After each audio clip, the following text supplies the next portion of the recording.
What's up, y'all? My name is Dara. Some of y'all know me as Dara. Welcome to my channel, Sopheapboroskhmer. I stay out here in Long Beach. Some of y'all might know already, and some of y'all are new to this, so let me get to the point. You know, I have a final order of removal. I've been checking in for the past 7 years. You know, it started off as 3-month check-ins, got extended to 6 months, and then eventually went to 1 year. But for the past year, my 1 year check-in got shortened to 6 months, so I already knew something was coming down. You know, I've been checking in, but on February 23rd, which was a few days ago, it was on a Monday, I did my regular check-in, went to through the security and all that, went to the kiosk to check in, where they take your fingerprints. Oh no, you have to type in your A number, do your fingerprints, and then they take a picture, and they're supposed to print you out a ticket. So when the ticket printed out, as usual, regularly they would print out a ticket and tell you to come back your next check-in date. But this time they printed out a ticket, let's see, that said, it said to have a seat. Shit's upside down. No. It said to have a seat. I don't know if it's clear to see. It says to sit down, have a seat, take a seat, and wait. So that's what I did. I waited for like 3 hours while everybody else was checking in and able to go home.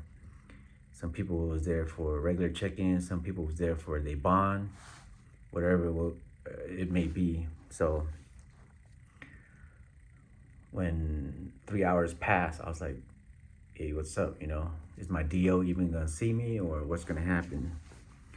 Then shortly after that, they pulled me into the back room where they was asking me if I knew about the class action lawsuit, which is the Chhoeun class action lawsuit for Cambodians. That's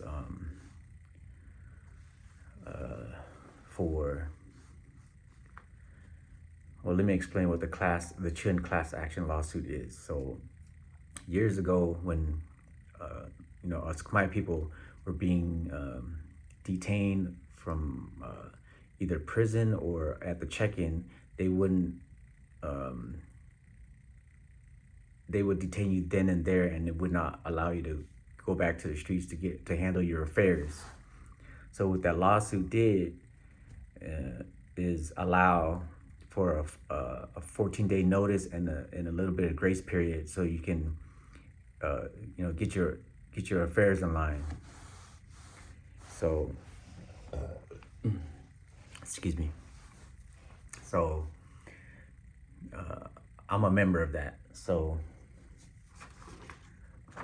when I was in that room, they asked me what it was. I told them I understand what that was, and I told them I'm a member of that class action lawsuit. So because I'm a member of that class action lawsuit, they're supposed to give you a 14-day notice before they re-detain you. So this is the letter. Let's see, they gave. I don't know if you can see it. I'm gonna go slow.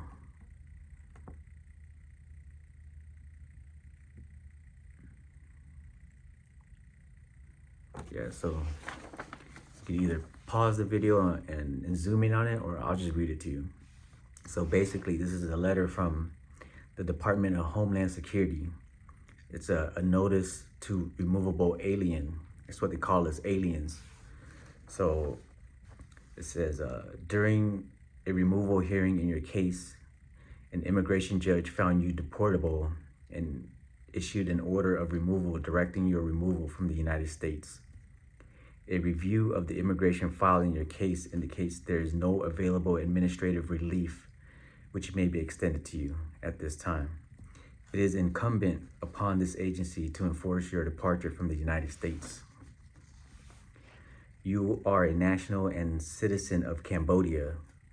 the United States District Court, Central District of California, Southern Division, issued a permanent injunction on case number SACV 17-01898-CJC GJSX.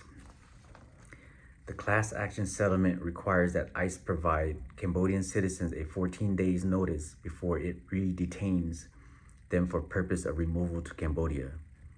Under the temporary restraining order, notice must include copies of the class members' charges or charging documents in immigration court, the removal order, and the criminal convictions record upon which the removal order rests. The documents are attached. They never gave me those documents. They only served me this letter, which is a violation of the law. But it is what it is. Arrangements are being made for your departure to Cambodia. This letter serves as your notice that you will be taken into custody for the purpose of removal from the United States after the 14-day period. Yeah, so there's a number that you can call and stuff, but that number never works. And if you get through, it goes to a voicemail that's always full.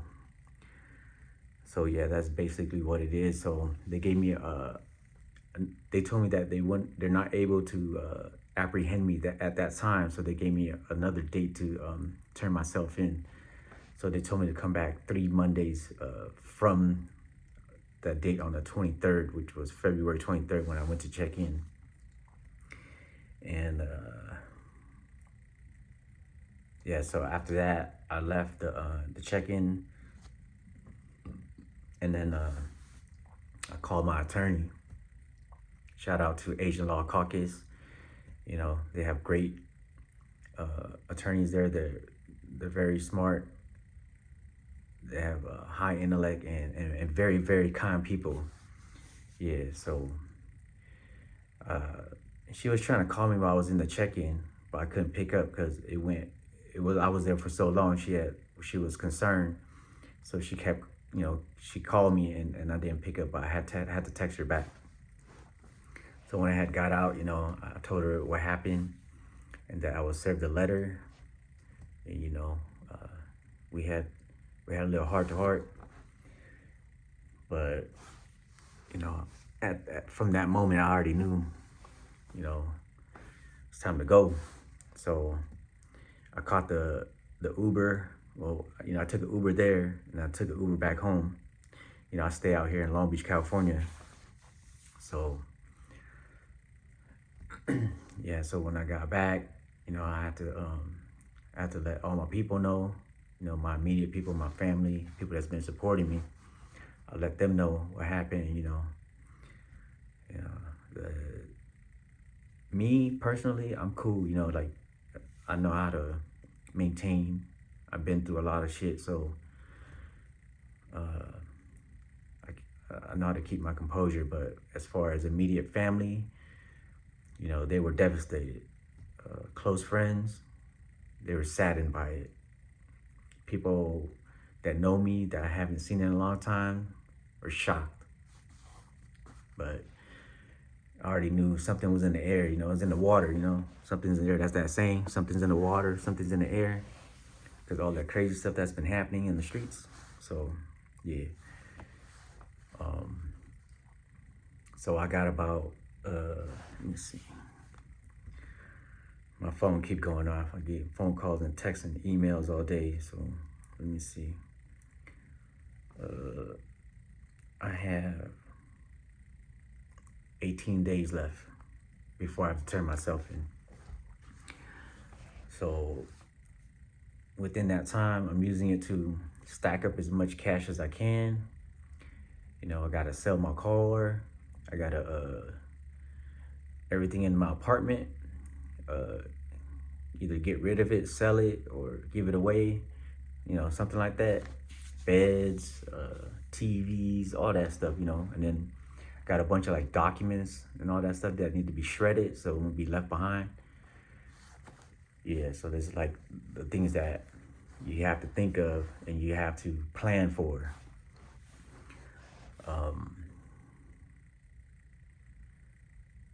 Right now, they're expediting removals for people with final orders of removal, which I have. And also they going after non-citizens that have a criminal record. So if you in that boat, you know, I advise you to talk to a lawyer.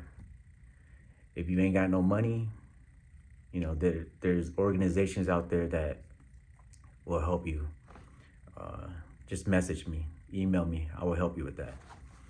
And yeah, don't think that, you know, it ain't gonna happen to you, because it's starting to hit close to home. So it's better to be prepared and then have a plan, make a plan.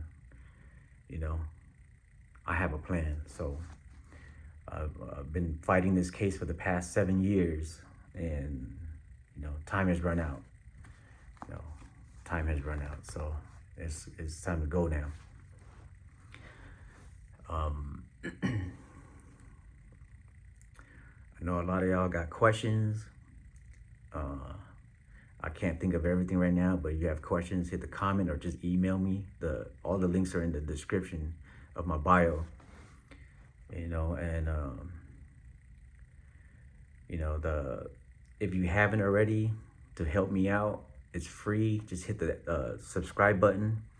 That way I could get my subscribers up and hopefully try to get monetized. That way, that will help me out there when I'm in Cambodia and creating content, because I plan on creating content from this moment until I get deported and once I arrive over there. That's something that's a source of income. It might not be a lot, but it's a source of income. And there's other options out there too. I've been talking to a homie that recently been deported over there, so he's been giving me the rundown. And I've been in ICE detention before, so I know how it works once I get detained. And then the process of, you know, waiting and getting moved around to different facilities all across the country before I even get to my final facility and get deported from there. So, oh, excuse me, I'm burping a lot, drinking some beer, you know, gotta ease the mind somehow.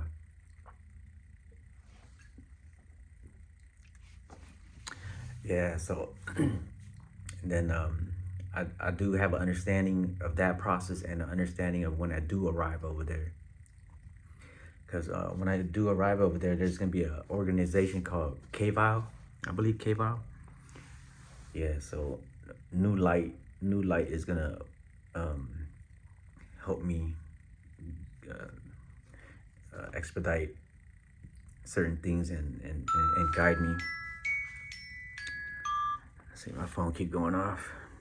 Put that on silent. Yeah, so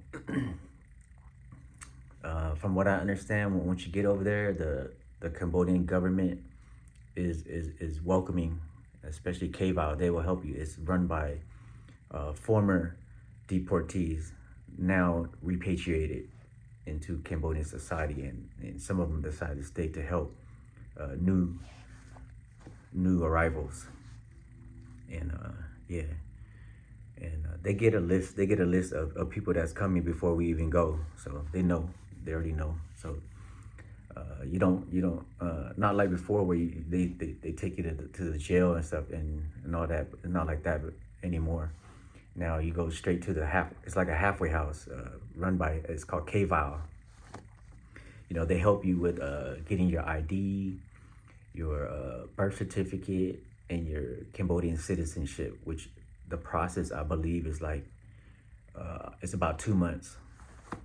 And yeah, once you get all that done, you call your people to come and sponsor you out, because you need a sponsor to get released from that place.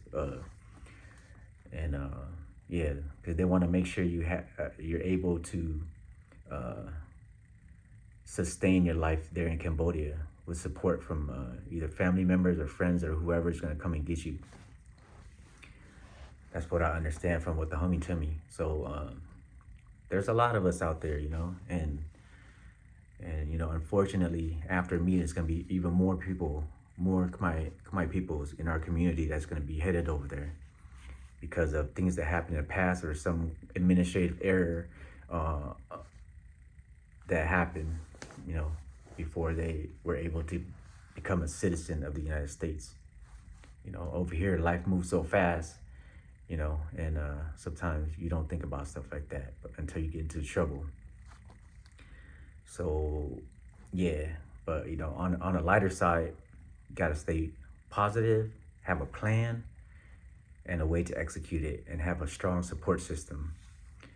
So, yeah, and speaking to people that's already been deported over there, and reaching out to organizations here in the United States that that will, you know, try to help you out and ease some of your concerns. You know, just hit me up. I'll send you the links, or link you up with them to help. You know, so I mean, the main thing is to have a plan. You know, one of the things in my plan is to do YouTube, create content, and why not start now? That way I have a head start, because I've been following and keeping up with other people that got deported, not only to Cambodia, but to you know, the brothers and sisters in Laos, Vietnam, you know, and other countries, neighboring countries. So, you know, it's all our people. We all neighbors. So yeah, I've been like watching the videos. Was that shout out to Gombadnok, Marky and Sap. I like his videos. Very positive guy. You know, it's very important to keep a positive attitude and mind state, because, you know, this is like a trauma that you have to go through. We already experienced trauma through our parents because of what they went through during the Khmer Rouge era. So, you know, a lot of us, you know, we grew up poor, you know, and parents not understanding the laws and stuff here in the United States, and they're still going through they trauma and raising us at the same time. So it's, in a sense, it's a little bit of that now, but not as crazy as it was before. But, you know, yeah, I won't go too much into that in this video right here. There's gonna be more videos, you know.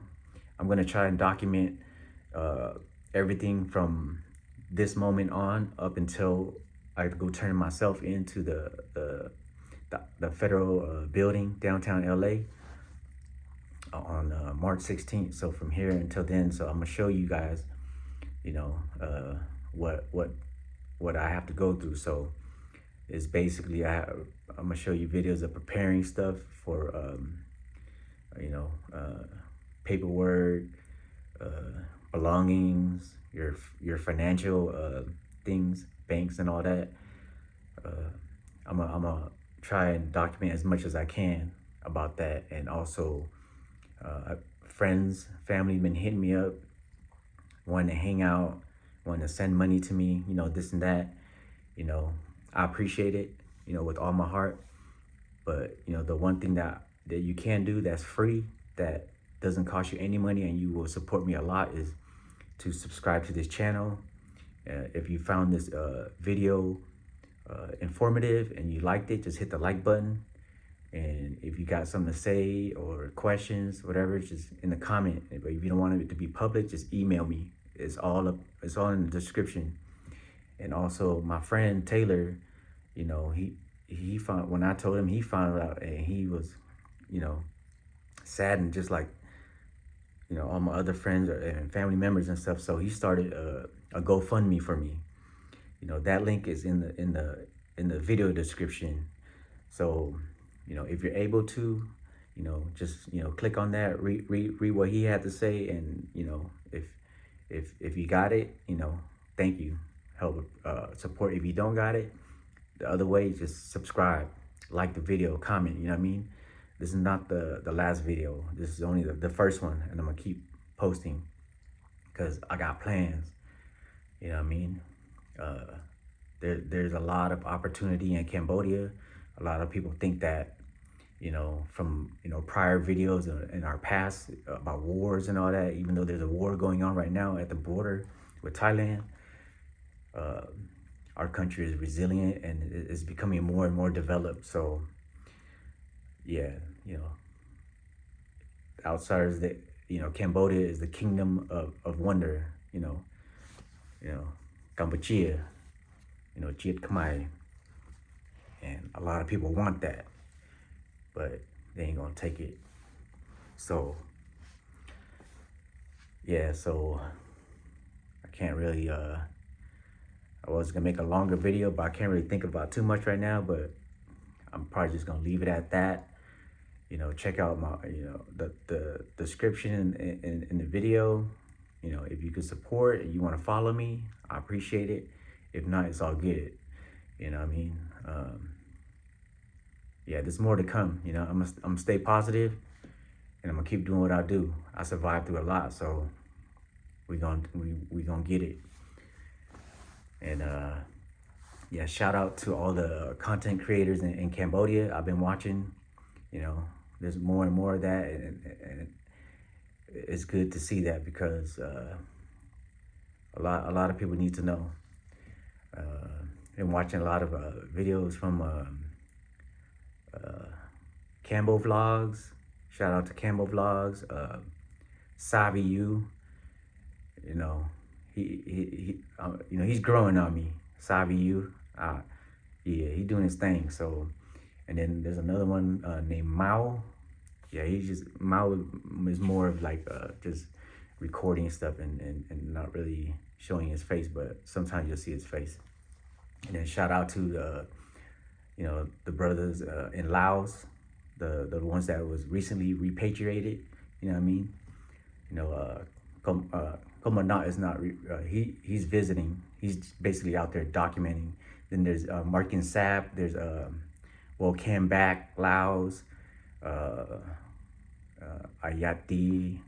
There's a bunch of them, like a lot of them, like, y'all motivated me to start making videos, you know what I mean? Because I'm not gonna wait till I get out there, so try to get a head start.